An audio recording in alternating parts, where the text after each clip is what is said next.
सेठ आबिद पाकिस्तान का सबसे बड़ा स्मगलर था। कहा जाता है कि उसने मोहतरमा बेनजीर भुट्टो को लंदन में जब वो जेरे तालीम थी अगवा करवा लिया था। पाकिस्तान को अपना एटमी प्रोग्राम पूरा करने के लिए फ्रांस से कुछ इक्विपमेंट की जरूरत थी, वो भी सेठ आबिद स्मगल करके फ्रांस से पाकिस्तान लाया था। इसमें कितनी हकीकत है? सेठ आबिद की उस वक्त के आर्मी चीफ जियाउल हक से इतनी दोस्ती क्यों थी? जियाउल हक की भी एक बेटी स्पेशल थी, सेठ आबिद के भी एक दो बच्चे स्पेशल थे। एक तकरीब में इन दोनों की मुलाकात हुई और दोनों इंतहाई करीब हो गए। आखिर सेठ आबिद कौन था?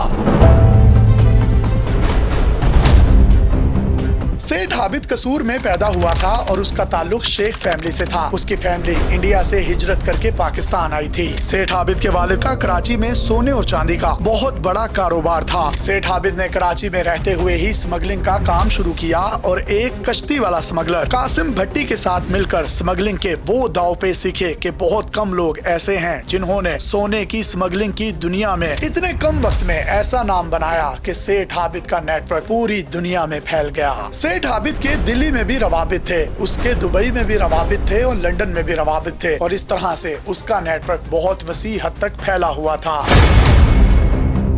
ये 1958 की बात है कि सेठ आबिद को एयरपोर्ट पर 3100 तोले सोने के हमरा गिरफ्तार कर लिया गया। कस्टम ऑफिसर ने सेठ आबिद के सामने प्रेस रिलीज जारी करना चाहिए और उसमें लिखा कि 2000 तोले सोना सेठ आबिद से पकड़ा गया है, लेकिन सेठ आबिद ने उसी वक्त तस्दीक करवाते हुए कहा कि ये 2000 तोले सोना नहीं बल्कि 3100 तोले सोना है। ये 1958 की बात है। ये कराची के एयरपोर्ट से पकड़ा गया था, लेकिन जल्द ही रिहा हो गया। ताहम सेठ आबिद को उसका सोना वापस नहीं दिया गया। जुल्फकार अली भुट्टो की हुकूमत आई तो 1974 में सेठ आबिद के खिलाफ क्रैक डाउन स्टार्ट हो गया। इनके लाहौर वाले घर में छापा मारा गया और काफी स्मगल सोना पकड़ा गया। तभी खबरें चली कि पाकिस्तान के सबसे बड़े सोने के स्मगलिंग के नेटवर्क को चलाने वाले मुलजिम को हाथ डाल लिया गया है और इसके तमाम नेटवर्क के खिलाफ एक बड़ा क्रैक डाउन जारी है। तब सेठ आबिद की गिरफ्तारी के लिए खसूसी टीमें भी तश्कील दी गयी, लेकिन ये तब भी किसी के हाथ न आया और पुरस्रार तौर पर लापता हो गया। इस दौरान ये खबरें भी फैल गईं कि लंदन में जेरे तालीम जुल्फकार अली भुट्टो की बेटी बेनजीर भुट्टो को सेठ आबिद ने मुबैना तौर पर अगवा करवा लिया है।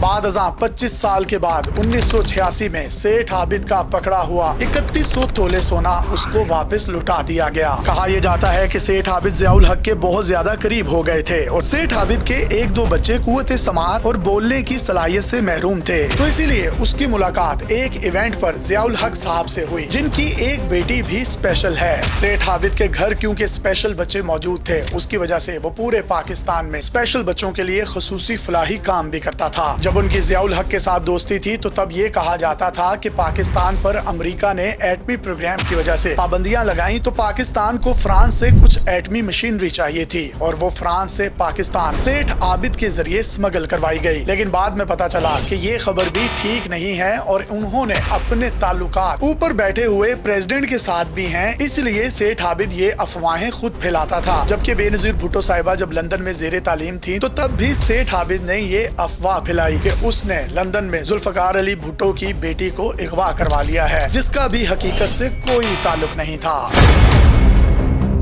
सेठ आबिद इब्तदाई जिंदगी में सोने का स्मगलर रहा, जिसके बाद उसने ये काम छोड़ दिया और रियल एस्टेट की दुनिया में आ गया। आज पाकिस्तान में आप जितने भी फार्म हाउसेज और सोसाइटीज देखते हैं, ये सेठ आबिद का आइडिया था, जिसको वो रियल एस्टेट की दुनिया में लाया और उसके बाद लोग जोक दर जोक फार्म हाउसेज बनाने लगे। इसी के साथ साथ जो ओवरसीज पाकिस्तानी थे, ये सेठ आबिद को क्रेडिट जाता है। इसने उनको इनकरेज किया कि पाकिस्तान के रियल एस्टेट सेक्टर में इन्वेस्टमेंट करें, जिससे पाकिस्तान भी तरक्की करेगा और आपको भी इस कारोबार में बेतहाशा मुनाफा मिलेगा, जिसकी वजह से पाकिस्तान की रियल एस्टेट इंडस्ट्री को बूम मिला। और सेठ आबिद ने लाहौर में शौकत खानम के सामने अपनी एक सोसाइटी बनाई, जिसको एयरलाइन सोसाइटी भी कहा जाता है। सेठ आबिद तन्हाई पसंद आदमी था, वो बहुत ज्यादा लोगों को नहीं मिलता था, वो इंटरव्यूज भी नहीं देता था, जिसकी वजह से उसकी शख्सियत मजीद पुरइसरार होती गई। पाकिस्तान के एटमी प्रोग्राम में भी सेठ आबिद का कोई किरदार नहीं था, लेकिन वो इस तरह की अफवाहें इसलिए फैलाता ताकि उसकी दहशत बनी रहे और कोई उस पर हाथ ना डाल सके। इवन डॉक्टर कदीर खान साहब ने भी अपने एक इंटरव्यू में कहा कि सेठ आबिद का पाकिस्तान के एटमी प्रोग्राम से दूर दूर तक कोई ताल्लुक नहीं था। इन अफवाहों को फैलाने की एक और वजह ये भी थी कि सेठ आबिद को हमेशा विलन के तौर पर पाकिस्तानी सोसाइटी के सामने पेश किया गया था। सेठ आबिद चाहता था कि कौम उससे मोहब्बत करे और उस वक्त एटमी प्रोग्राम हर नौजवान, बूढ़े, मर्द, खवातीन, बच्चे की जुबान ज़द-ए-आम और उनके नफ्स पर तारी था, जिसको पाकिस्तानी कौम ने अपना एक मजहबी फरीजा समझ रखा था। और उस वक्त में ये अफवाह फैलाना कि फ्रांस से कोई एटमी चीज पाकिस्तान में सेठ आबिद के जरिए आई है, तो सोचिए उस वक्त कौम के उसके बारे में क्या जज्बात होंगे। लिहाजा उसने अपने बदनामी वाले दाग को धोने के लिए ये तमाम तर अफवाहें पूरे मुल्क में फैलाई और इन कहानियों को अफसानों की सूरत में तूल मिलता गया।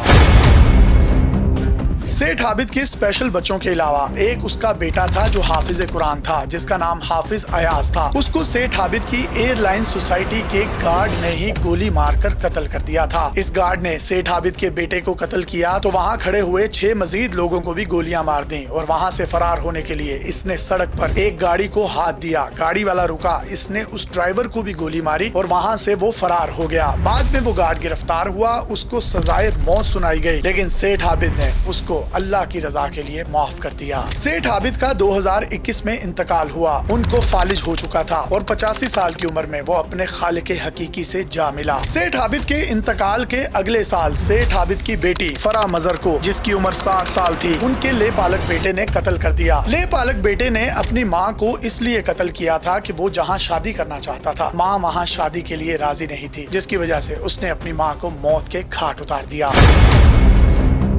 सेठ आबिद की जिंदगी के बारे में बहुत सी कहानियां और अफसाने तो बनते रहेंगे, ये अभी भी बने हैं और मजीद भी बनेंगे, लेकिन सेठ आबिद की इतनी पुरस्कार शख्सियत की वजह क्या थी और उस शख्स ने कई भेस बदल कर किस तरीके से जिंदगी गुजारी, ये आज भी मुअम्मा है। अपने मेजबान यासिर शामी को इजाजत दीजिए और देखते रहिए डेली पाकिस्तान। अल्लाह हाफिज़।